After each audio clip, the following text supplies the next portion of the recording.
There is a price that no one warned you were going to pay when you started to get closer to God, for real. It is not the price of sacrifice. It is not the price of obedience. It's a much quieter, much stranger price, and much harder to name. The more God reveals, the more you see. The more you see what the people around you prefer not to see.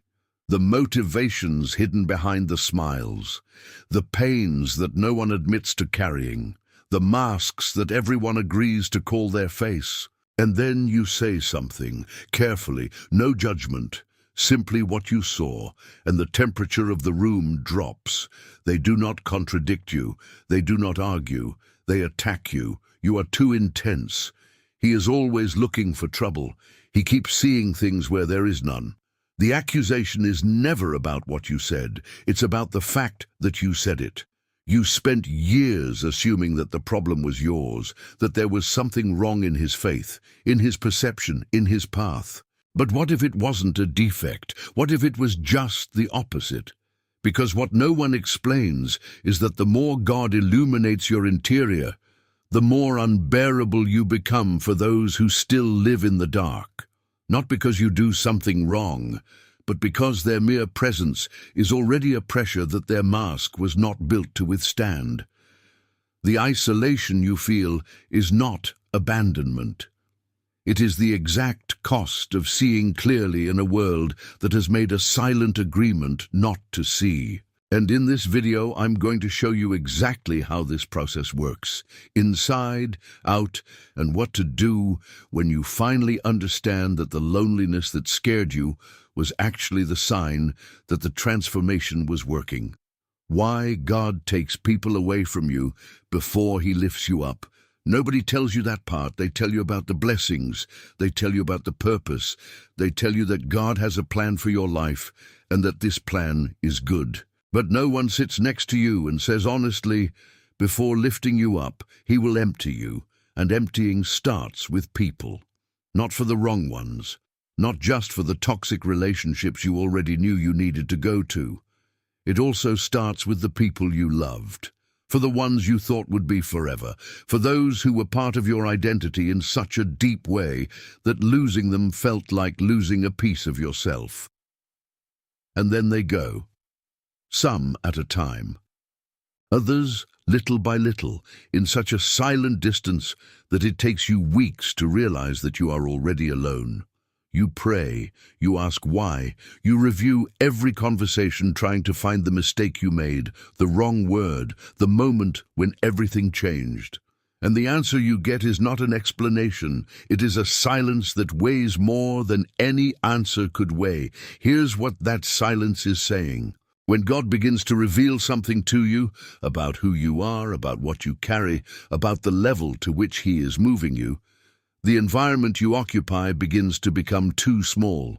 Not because the people around you are bad, but because they were built for a version of you that is ceasing to exist. Think about it in a concrete way. You were a certain kind of person in a certain kind of dynamic. Maybe it was the one that always gave in, which he never confronted. The one who smiled when he was destroyed inside because he learned early on that his pain bothered others. And the people around you, consciously or not, have organized around that version of you. They counted on his passivity, with its infinite availability, with the fact that you were never going to take up too much space. When God begins to reveal you, you begin to take up space. You start to say no. You begin to see the dynamics that you once swallowed without question. And this new you, this more whole, more conscious, more aligned you, it destabilizes the whole system, not because you have become difficult, but because you stopped being easy to manipulate. And systems that depend on your unconsciousness to function do not survive your consciousness. They collapse, or they kick you out. The distancing of people at this time is not proof that God has abandoned you. It is a testament that he is taking seriously what he has promised to do in you. Because no real elevation happens with the wrong audience watching. No genuine transformation survives the weight of relationships that require you to remain small as a condition of belonging. Abraham left Ur without knowing where he was going. Joseph was separated from his brothers before he became who he was meant to be. Moses spent 40 years in the wilderness before he heard the voice that changed everything. The biblical pattern is no exception. It is method. The isolation that precedes the elevation is not punishment, it's preparation. It is God removing what could not accompany you so that you do not carry the weight of trying to drag along what was made to be left behind. The pain you feel in this emptying is real. You don't need to minimize it. You don't have to pretend that it doesn't hurt to lose people you loved. But it hurts in a different way when you understand what's really going on. It is not abandonment. It's thinning. And what comes after thinning is something that the previous environment would never have been able to contain. The gift that becomes a threat. Why they loved you and then hated you. At first, they loved that about you. The way you saw beyond the obvious. The ability to sit with someone in the middle of their confusion and give clarity back. To name what was happening in a dynamic before anyone else had noticed. To walk into a room and read what was in the air before someone opened their mouth. They called it wisdom, of intuition, of a rare gift that made talking to you different from talking to anyone else. They brought the most difficult problems, the most buried pains, the situations that they could not understand on their own.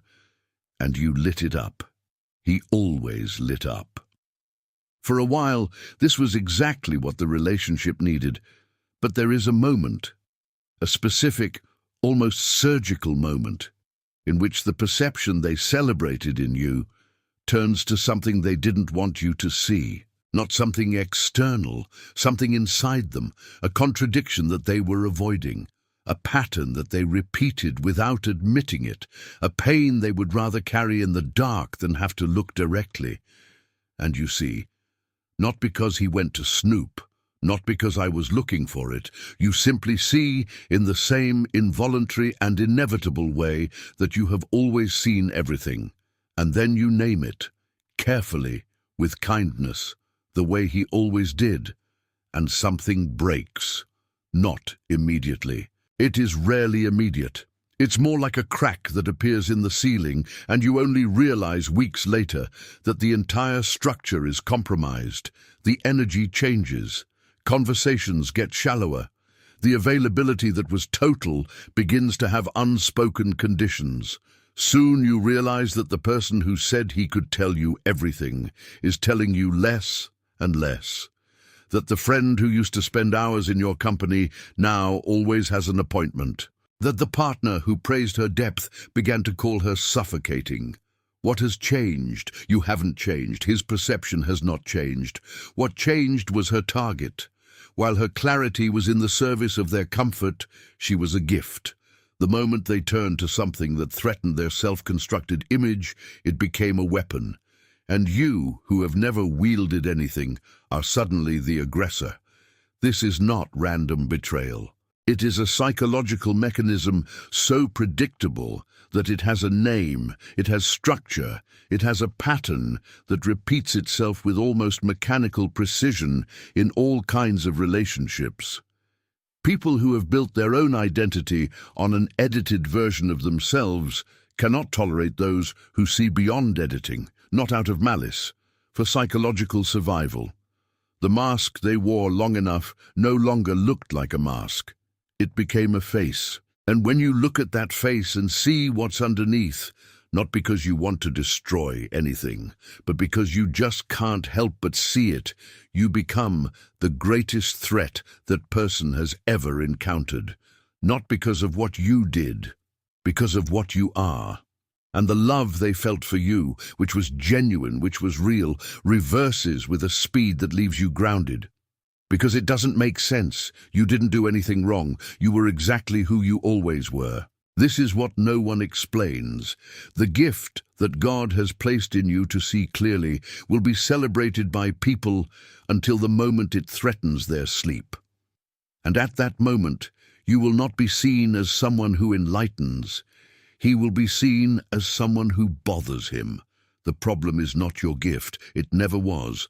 The problem is that not everyone wants to be woken up. The lie you've believed about yourself for years. You've come to a conclusion about yourself, probably a long time ago. And that conclusion was built not from actual evidence, but from people's reaction to what you are. The conclusion was this: there is something wrong with me. It is not a belief that you have consciously chosen. It is one that was deposited layer by layer, each time someone reacted to its perception with discomfort, every time you named something true and the answer was coldness. Each time you felt what you felt with an intensity that others didn't seem to share, and learned, once again, that it was better to keep it to yourself. Over time, the equation became clear in his head. When I am what I really am, people move away. So what I really am is the problem.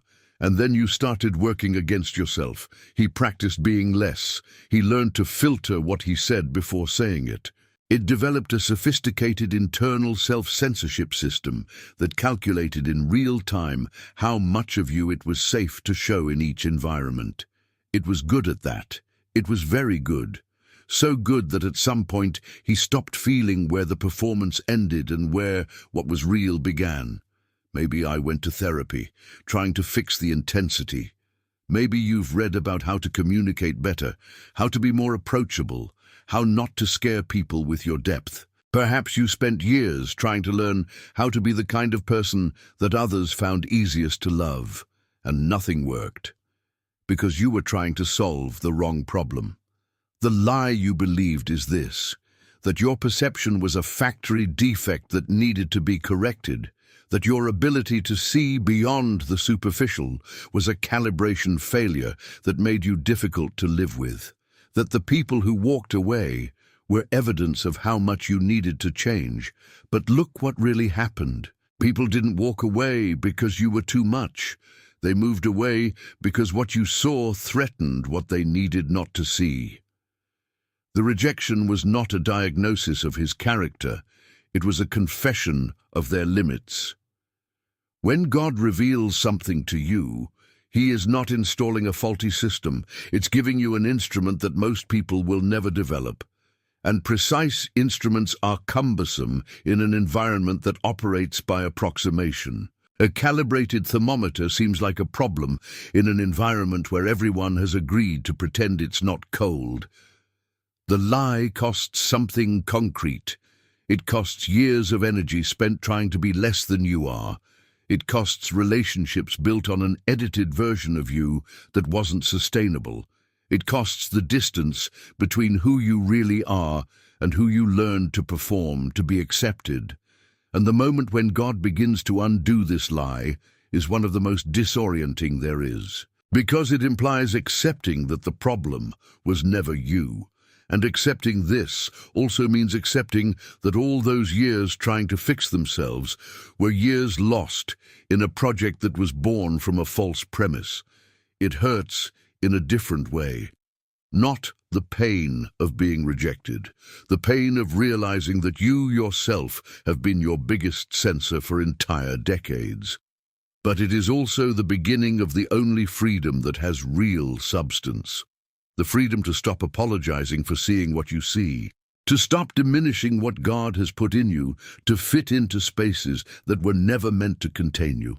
Why pretending you don't see is destroying you inside. You got good at faking it.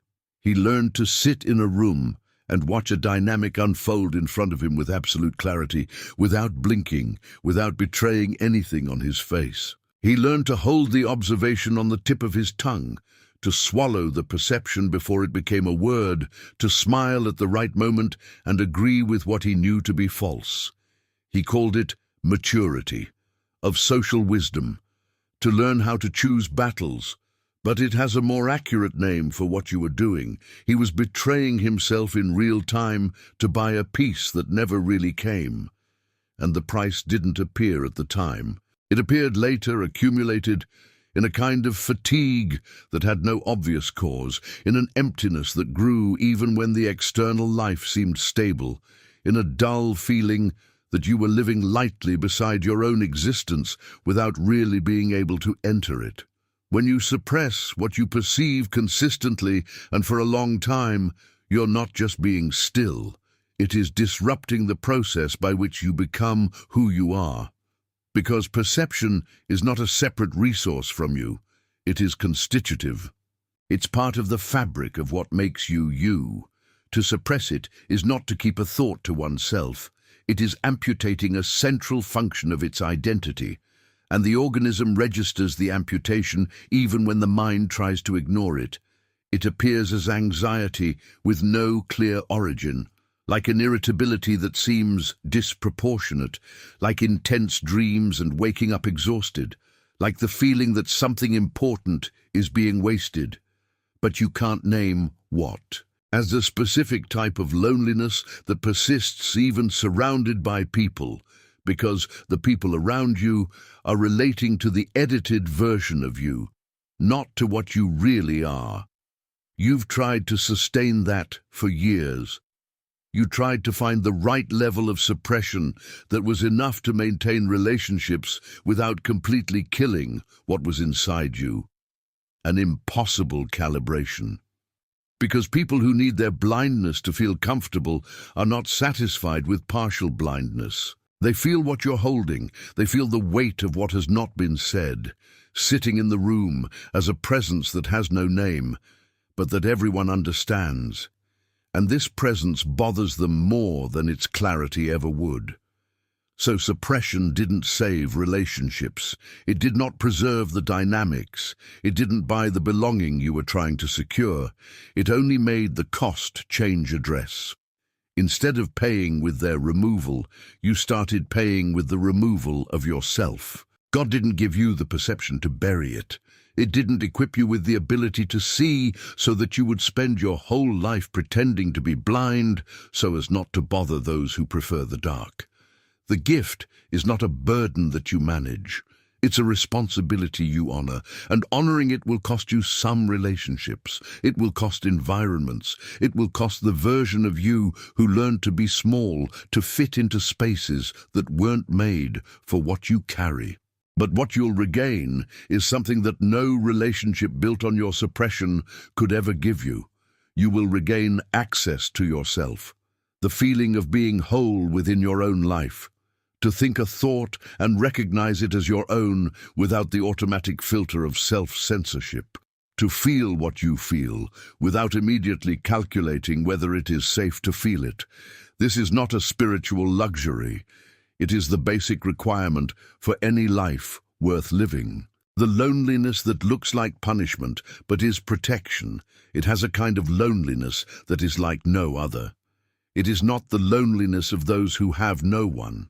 It is the loneliness of those who are surrounded by people and yet feel completely alone. The loneliness of those who participate in the conversations but do not inhabit any of them. Of those who smile in the photos, answer the messages, appear at events, and return home with a feeling of emptiness that has no logical explanation but is absolutely real. Have you ever stood in a room full of people feeling like you were standing outside a glass looking in? That's the kind of loneliness I'm talking about. And for a long time, you interpreted this as proof that there was something wrong with you. How normal it was to feel connected in a group, to find belonging in superficial conversations, to rest in the company of people instead of leaving it more exhausted than you entered. But look what was really happening. You were being protected. Not in a way that felt like protection, in a way that seemed like exclusion, rejection, involuntary isolation. But the inability to dissolve in environments that operate by surface is not a defect of socialization. It is a spiritual immune system functioning exactly as it should. When God is forming something in you, He cannot allow you to contaminate yourself with the level of awareness of the surrounding environment. Not as a judgment to this environment, as a necessity of the process. Clay does not harden in constant contact with water. The isolation you feel this season is often the space God is creating for you to hear Him without interference. Because the voice that matters most in this process is the easiest to drown. It drowns in noise. It drowns in the opinion of others. Drown in the need to belong, which makes you shape what you think and feel according to what the environment around you can receive. And as long as you're constantly trying to fit in, constantly negotiating your perception to be accepted, constantly prioritizing inclusion in the group over fidelity to what you see, you can't hear it. Loneliness is not the problem. It is the necessary condition for what comes next. Think about the moments in your life when you grew the most. They were probably not the moments of greatest social movement. Those were the times when you were quietest, more alone, more forced to confront what was inside you without the distraction of what was outside.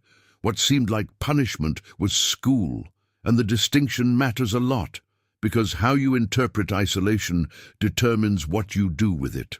If it's punishment, you spend all your time trying to escape, trying to reconnect, trying to prove that you don't deserve to be excluded. If it's protection, you stop. You breathe. You stop fighting space and start inhabiting what it has to offer you. The loneliness of spiritual growth does not last forever. It has a purpose and a deadline. But it requires you to stop interpreting it as a sign that you've failed and start recognizing it as a sign that something important is being formed. The people who will come after this process are not the same as the previous environment could offer. They are people formed at the same level of consciousness that you are developing now. And that kind of connection is not possible before you go through what you're going through. The loneliness that seems to end is most of the time the corridor between two worlds. And corridors are not places to settle. They are places to cross with intention, with presence, with eyes open to what is being revealed in the silence. What to do with everything you see and no one wants to hear. So you've made it this far. You get the pattern. He saw how the mechanism works. He recognized in his own experiences each cycle described so far. And now you're sitting with a question that has probably never been answered honestly enough. That's okay. What now? Because understanding what happened doesn't automatically solve what to do with what you carry. He continues to see what he sees. It continues to enter environments and feel what is in the air before anyone speaks. He continues to see the patterns, the contradictions, the things that no one names, but that are there, visible, undeniable, weighing. The question is no longer why you see it. The question is what to do with it in a way that doesn't destroy you and doesn't silence what God has put in you. The first thing is to stop offering clarity where it wasn't asked. That sounds simple. It is not.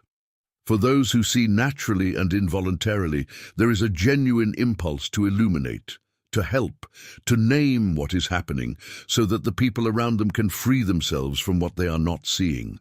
That momentum comes from a good place. But delivered without discernment, without timing, without invitation, he does not free anyone. It only exposes you to those who weren't ready for what you brought. Insight without discernment about when and to whom to share it is a gift being wasted. The second thing is to find where your insight is actually useful and fruitful. There are people who are actively seeking the level of clarity that you naturally carry. There are environments built to receive this type of vision. There are callings that depend exactly on the capacity you've spent years trying to suppress. The question is not whether your gift has a place in the world, it's if you're looking for that place in the right environments. The third thing, and perhaps the hardest, is learning to be selective with what you hold on to. Seeing something does not automatically create the obligation to carry it. You can notice a dynamic, name it internally, process it, and consciously choose not to make it your responsibility. This discernment, knowing what is yours to carry and what is someone else's to discover in their own time, is one of the most advanced forms of spiritual maturity. And the fourth thing is the most fundamental of all, trusting that God has not given you vision without also giving you the place where it fits. The isolation you went through was not to make you a solitary guardian of truths that no one wants to hear. It was to separate you from the wrong environment and prepare you for the right environment. You are not meant to spend your whole life seeing what others don't see and keeping it to yourself. You were made for a level of contribution that is only possible after you have gone through what you have gone through. The clarity that cost you so much isn't the problem you needed to solve. It's the foundation on which you build, and what you build on it, with discernment, with timing, with the right people by your side, is something that the previous environment would never have been able to contain. You survived the silence. He survived isolation. You survived the version of you that had to be small to be accepted. Now comes the part that no one has shown you yet. Build from what you really are.